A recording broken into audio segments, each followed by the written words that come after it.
Hey, what up guys, how you doing? It is Lasty here and welcome today to FIFA 20 Ultimate Team, how to start with no money.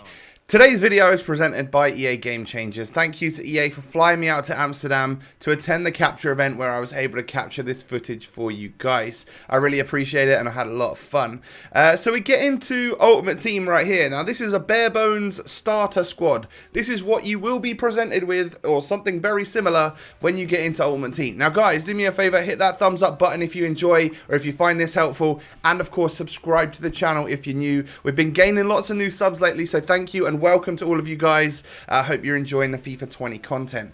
So basically what I want to do is go through the very starter techniques, the things that you need to do on like an episode 1 of a Road to Glory type thing. You know, if you're not going to spend any money on FIFA points or whatever, and you still want to prosper, these are the things that you're going to have to do to start things off.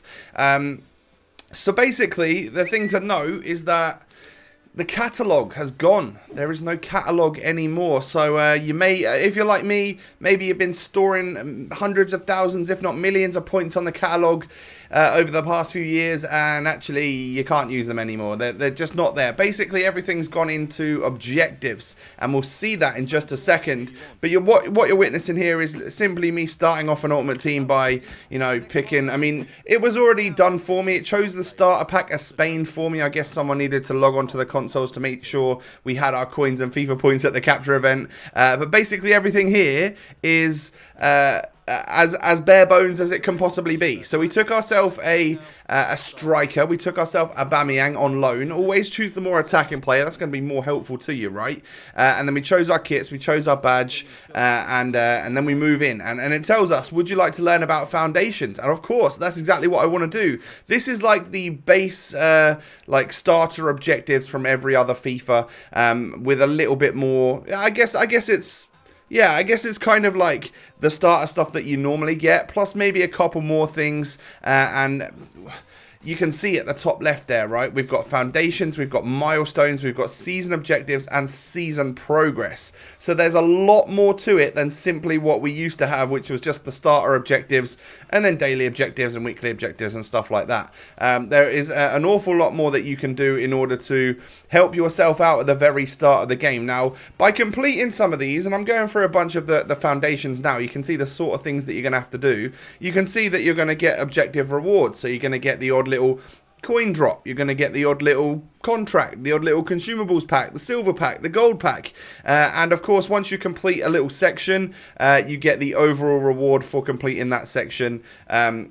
So like right now, if you completed all 150 of those rivals matches, not only would you get a tick for each one, but you get an overall reward for completing that section as well. So always wise to try and think, how can I get this whole bunch done so that I can get the overall reward? Because the overall reward is often the best part. It's often like a good pack or something like that. So then on season objectives, as you can see here, the rewards that you're going to be getting are XP. So they're not necessarily like coins or packs or whatever. They are going to be XP towards the seasonal objectives, and with that you work your way up. If you think of like Fortnite and the battle pass or whatever it is, you earn points and you earn levels to work your way up.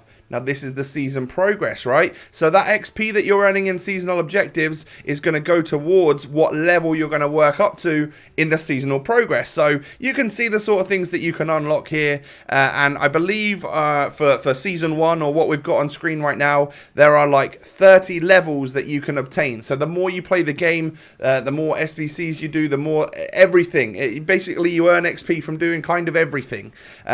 So you're gonna, the more you play the game, the more you're actively playing the game, you're going to work up towards that level 30 faster.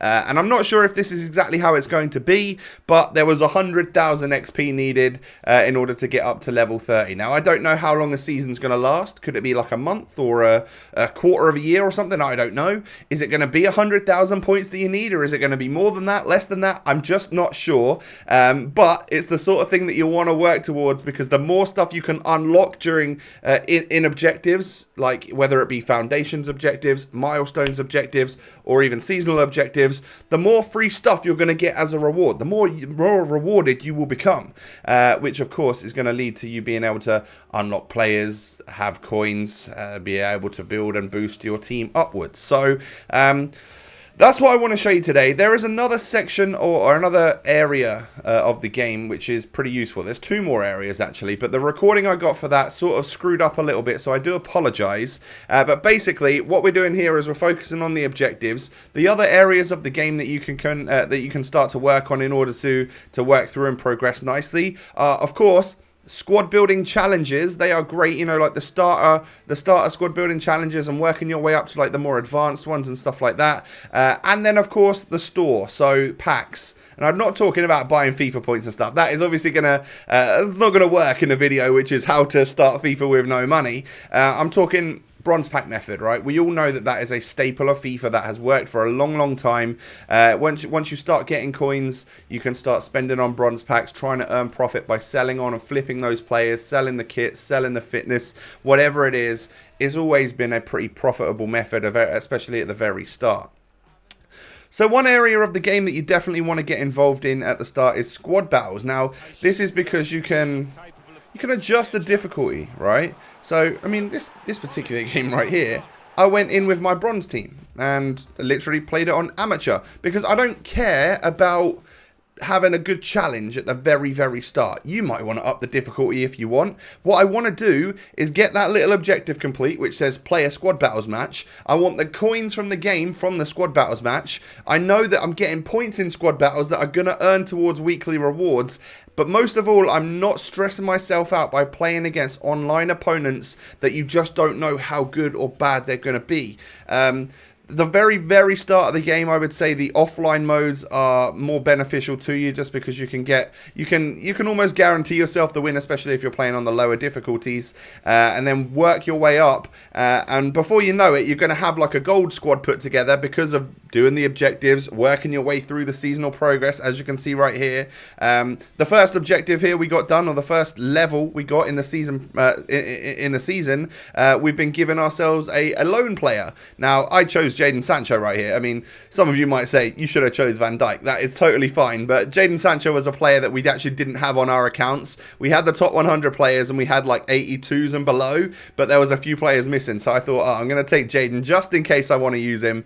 And then here's coin boost. So you can find coin boost throughout the season progress, as opposed to where we used to find them in the catalog. So you can't just go and absolutely gun it right at the start and get like 50 matches worth of 1,000 coin boost per match. It might be a slightly slower start in terms of getting coins that way, but as I said, there's more objectives, there's more foundations and stuff for you to do at the very start of the game, which I think is going to open up the opportunity to have more coins and stuff right at the very start. At least earn more packs, whether it be silver, gold, or whatever. And you can do stuff with these players, right? So if they're tradable, you can sell them on. If they're untradable, you can put them into SBCs and make upgrade packs and hopefully get good players from that. So it's definitely, yeah, there's always something to do. You know, I could have discarded all of this stuff if it was tradable to up my coin balance, to mean that, well, I could have then made it easier to buy some of those gold players for my very first gold team.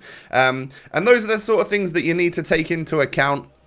So we've earned ourselves a few coins now. It was time to buy a bronze player. I had one of my friends list one up for me because at the capture event there weren't really any bronze players, so I needed someone to help me out there. But typically you'll spend 150 or 200 coins on any old bronze, and that's one of the things which is like, buy something off the transfer market, and there you go. You complete an objective, you get yourself a little bit of XP because it's a daily objective, and well, that's going to move you along that season, and that's going to give you another coin boost or another loan player or another pack, and that's how you're going to earn your way. So sometimes it's like spend your coins in order to complete stuff, and sometimes it's play a match in order to complete stuff. Sometimes it's just add a fitness card to your team, or add a contract to your manager, or something like that. You know, you're seeing it right here. You know, we managed to get 150 coins just by applying a fitness item, and then we added a contract to our manager. What's that going to give us? Oh, a squad fitness for our entire squad.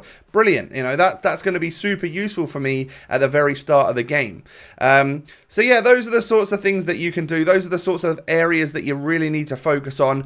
I love this whole objectives tab that we've got this year. I feel like it's more, I don't know, I feel like it's more engaging and more like people are going to flock towards that to try and complete stuff, as opposed to just be like, oh, I've kind of got a few players, maybe I'll just stick some FIFA points on and we'll be good. You know, it is, what I would say to you is that it is very, very rewarding to play this game without any money. You get a great sense of achievement once you do manage to get a nice squad together simply by actively playing the game. So after doing all of that kind of stuff, you're going to have a few coins in order to buy a few golds. And, you know, you can see I had them in my club because we were at the capture event, but I purposely stuck in some like poor players, some low-end golds that were in the Prem, just of the same nation and stuff, because we moved on to some different objectives, which were based around chemistry. Now, it was like, get a green link, or get 2 green links, or get a few perfect links. So that's one thing that you might want to focus on, is that maybe you're buying like Russian players from the Russian league who all play for the same team or something, so that you can get the cheap golds that no one's really going to want, but it's going to get your objective done. You can get rid of the players afterwards, but you're going to earn the coins, earn the packs from doing those objectives. It's actually, like I said, I think it's actually very rewarding. So to have like chemistry based objectives and stuff is going to help anyone out there that's new, any of you guys that don't know what you're doing. It's going to help you learn the game and try and figure it all out. There's a lot of us which play this game religiously every single year. We know what we're doing, but this is actually the most different a very start of a FIFA has been for a few years. Normally it's just go into the catalogue, grab as much stuff as you can possibly get, make some coins that way, have some coin boosts for your games, do your starter objectives. This year, it's all in the objectives, and it's all in the season pass and stuff like that. So, yeah, it's I find that so much more rewarding and stuff, and it's going to be more of a grind at the start, which I absolutely love. And then after you've played the game for a couple of hours and you've been focusing on actually getting the ticks for those objectives, get them done, get certain groups done as well, you're going to be rewarded with coins, you're going to be rewarded with packs, and that is in turn going to mean that you're going to at least be able to buy a sort of squad that I put on screen right there, you know, like a low level, entry level gold team, and then maybe that's the time, you know, for you when you want to decide that I'm going to go and play my first online match now.